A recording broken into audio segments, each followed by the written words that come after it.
ආයිබෝවන් අද අපි අවධානය යොමු කරමුද මේ අපිට ලැබිලා තියෙන මූලාශ්‍ර කීපයක් දිහා බලලා ලෝකේ සාර්ථක මිනිසුන් සතු පුරුදු ගැන ටිකක් ගැඹුරට කතා කරන්න. ඔව් හොඳ අදහසක්.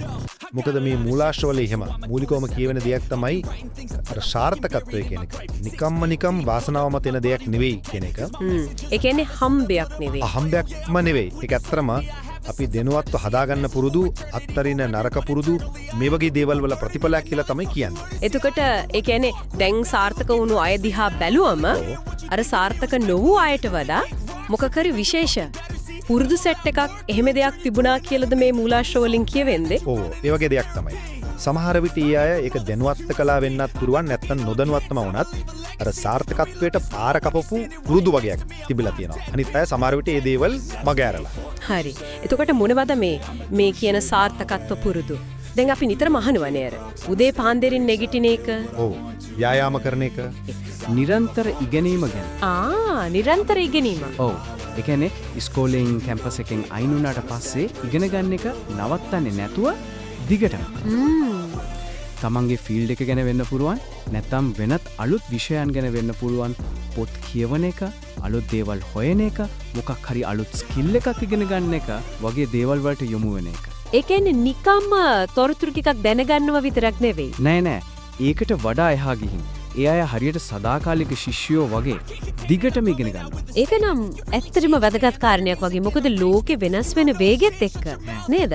තමන්ව අප්ඩේට් කරගන්න එක. හරියටම හරි. හොඳේ ඒතකොට වෙන මොනවද මේ වගේ විශේෂ පුරුදු විදියට දක්වලා තියෙන්නේ? තව එකක් තමයි මූලෝපායක කාල කළමනාකරණය. කාල කළමනාකරණය ඒකත් ඉතින් අපි අහන දෙයක්. ඒත් මේක අර නිකම්ම බිස්සයක ඉන්න එක නෙවෙයි මේ මූලාශ්‍රවල කියවෙන විදිහක සාර්ථක අය හරියටම දන්නවා තමන්ගේ ලොකු ගෝල්ස් වලට අර දිගුකාලීන ඉලක්ක වලට වැඩිපුරව බලපාන වැඩ මොනවද කියලා. ඒ කියන්නේ ප්‍රමුඛතා හඳුනා ගන්නවා. හරියටම ප්‍රමුඛත්වය දෙනවා ඒ වැඩවලට අනිත් වගවලට වඩා. ඉතින් නිකන් වැඩ කරනවා වෙනුවට නිවැරදි වැඩේ කරනවා කියන තැනට එනවා. ඒකන හරි වැදගත්. දවසේ පැය 24ම හැමෝටම එකයිනේ. ඔව්. ඒත් ඒ පැය 24න් උපරිම දේ ගන්න ඒ අය දන්නවා. ඒක තමයි වෙනස. එතකොට මේකට අර නෑ කියන්න ඕන තැන්වලදී නෑ කියන එකත් අයිති වෙනවා ඇති නේද? තමන්ගේ ඉලක්කවලට අදාළ නැති දේවල් වලට කාලය දෙන එක අඩු කරන එක. ඔව් අනිවාර්යයෙන්ම. ඒකත් ඒ මූලෝපායික කියන කොටසට අයිති. තව අතිශයම වැදගත් පුරුද්දක් තමයි අර අසාර්ථකත්වයට ප්‍රතිචාර දක්වන විදිහ.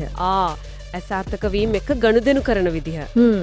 මූලාශ්‍රවල කියවෙන විදිහට සාර්ථක අය අසාර්ථක වීමක් දකින්නේ ඉවරයක් විදිහට නෙවෙයි. ඒකේ යාලට පාඩමක්. ඔව් ඉගෙන ගන්න දෙයක්. ආයෙත් අර තමන් කරපු විදිහ ඒ ක්‍රමවේදය ටිකක් වෙනස් කරගන්න, දියුණු කරගන්න chance එකක් විදියට. එහෙමයි දකින්නේ. ඒ කියන්නේ වැටුනම ආයේ ඉක්මනට නැගිටිනවා. ඔව් වැරදුනේ කොතනද බලලා ඒක හදාගෙන ආයෙත් පටන් ගන්නවා. එච්චරයි. ඒකට ලොකු හිතේ හයියක් චරිත ශක්තියක් ඕන පුරුද්දක් ඒක. ඒ අය ඒක ගොඩනගාගෙන තියෙනවා. හරි.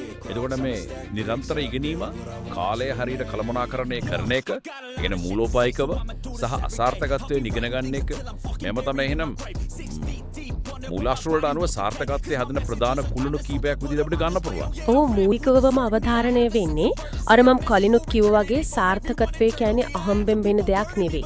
ඒක හිතාමතා අරමුණක් ඇතුව ගොඩනගා ගන්න ඕනේ දෙයක් කියන එක තමයි.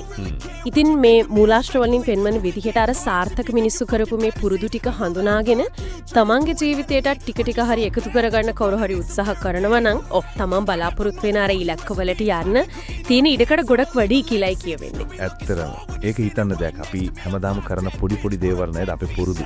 ඒ පොඩි දේවල් එකතු වෙලා තමයි අර ලොකු ප්‍රතිඵල අනාගතේ හැඩගස්වන්නේ කියන එක. හරියටම අපේ දවසේ තෝරා ගැනීම තමයි අපේ මුළු ජීවිතේම ගමන තීරණය කරන්නේ අන්තිමට. හිතමු වලදගත් කාරණා ටික.